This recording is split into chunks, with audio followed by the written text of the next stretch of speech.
Hi guys! So, today I'm going to talk about The Maze Runner by James Dashner. First though, tell me if you like this lighting or this lighting. I kind of feel like this is kind of harsh. Even though it's more bright and you can see me more, I just feel better in this lighting, but you let me know. Now let's start off with the plot of this book. This book is about a boy named Thomas, and he wakes up what seems to be like an elevator shaft, and he doesn't remember anything, how he got there, where he was from. He doesn't remember anyone he met prior to being there.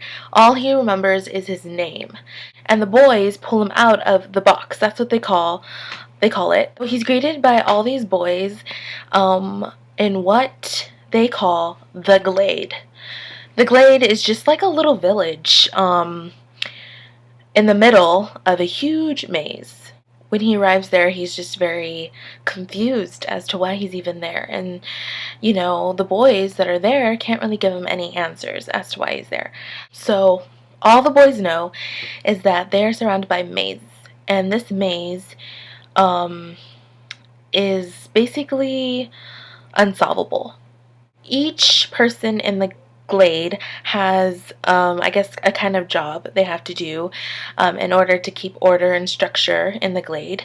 And one of the jobs are the runners. Basically, the runners,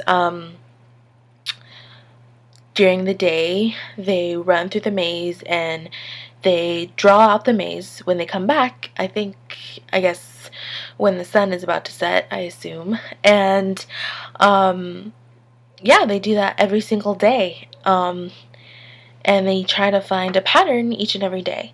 But so far, they have found nothing of a pattern, so they are just going day by day trying to figure out how to solve it. The reason they don't run at night is because these things called the Grievers come in at night, and basically they describe them as these big, like, robot monsters who basically kill them. Yeah. And at night also, the maze closes, so there's no way to go in when the Grievers are there. So if you don't come back by the time the maze door closes, you're stuck in there with the Grievers, and obviously that's bad. Now, when Thomas arrives, he quickly realizes that he's just going to have to get used to it the first day. But the next day, something strange happens. A girl gets delivered through the box to the Glade. This is really weird because a girl has never been delivered to the Glade. Only boys, so far, for the past 2 years, have been delivered to the Glade. So they are very just perplexed as to why all of a sudden a girl has been delivered to the Glade. And when Thomas sees her, he kind of feels this connection towards her that he can't explain. And he slowly, throughout the book, realizes that he might actually have the key to getting out of the Glade. And through this book, you kind of figure out, I guess, what they are meant to do, why they were put there in the Glade. And obviously, I'm not going to give it away to you guys, but it is worth reading to find out. The characters. There are quite a few characters in this book, but I would say the main ones are Thomas, Albie, Newt, and Chuck for sure, and Teresa. Now let's start with Thomas. He is a boy who's telling the whole story, and Thomas, you could quickly tell, is very smart, and I feel just a very intuitive guy, and he has a very strong personality, and that's why I quickly grew to just like him by each and every chapter. And you slowly realize how brave and how courageous he is through the book. And I really, really, really did love his character development, and I just liked him a lot. So he was a very likable character, and I felt like some of the thoughts he was feeling were very relatable. Now there is Albie and Newt, and both of these characters are kind of the leaders and the head honchos of the Glade. They run everything, they tell everybody what to do, they keep things in order, and they are basically the bosses of the Glade. I felt Albie was kind of the tougher character of the book. He was definitely the one that you were more intimidated by than you felt could be your best friend. He, if anything, is the main boss, I feel, of the Glade. And then there's Newt, and Newt was more charming, more likable. He still had a kind of like toughness about him, but you could really tell that he had kind of a soft side a lot through this book. And there is the lovable and cute Chuck. And this is the kind of comic relief of the story, who, you know, is so innocent and sweet and really just wants to be your friend. And that's who he was for Thomas. He was his dependable friend who was always there for him, trying to comfort him, and also just there to talk. And I really loved Chuck. I really felt for Chuck. I don't know. I loved his character. He's probably one of my favorite characters next to Thomas. I don't know. I really loved him. So, Chuck. I love Chuck. I love Chuck.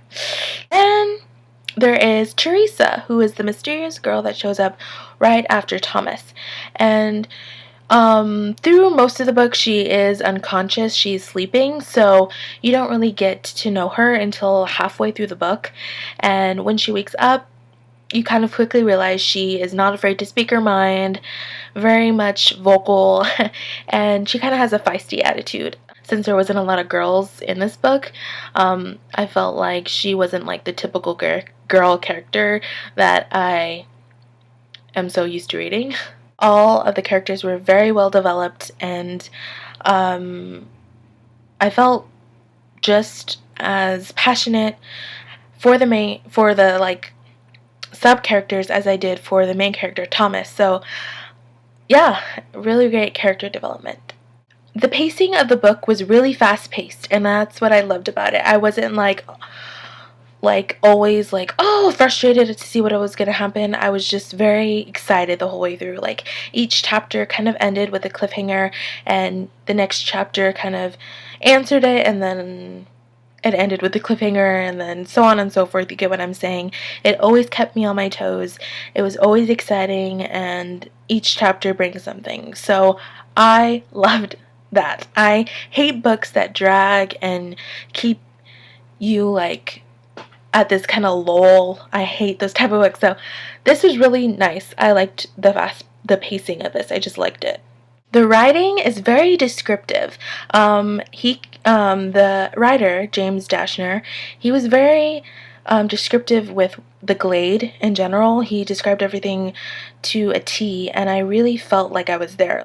I could really visualize what he was writing about, and it kind of put me into this world he was creating, and I really liked the world he created. It was just kind of like a dystopia kind of book, but I felt like it was like a little village, like that all these boys lived in and were just trying to get by every single day. So I don't know. I really liked the description and the writing in this book. So yeah, this book, all in all, as you could tell, I really did enjoy, and till the end, I just felt through the whole book like I was so anxious to see what was going to happen, and it really doesn't answer all your questions until like the last 2 chapters of the book. So yeah, I was pleasantly surprised. I didn't feel like there was moments where I was like, really? I felt really content about it. So as you can see, I really did enjoy this book, so I'm going to rate it 5 out of 5 stars, and yeah, I really do recommend that you pick this up. It already has been reviewed many times, so I'm sure my opinion is just a little helpful. I hope so. So please just comment. Give me some criticisms. I'm still really new to this, guys. I'm not really that confident with it right now, but I really am just enjoying talking about these books in general. I don't really need an audience, so yeah. Anyways, I'll talk to you guys later. Thank you so much for watching. Bye!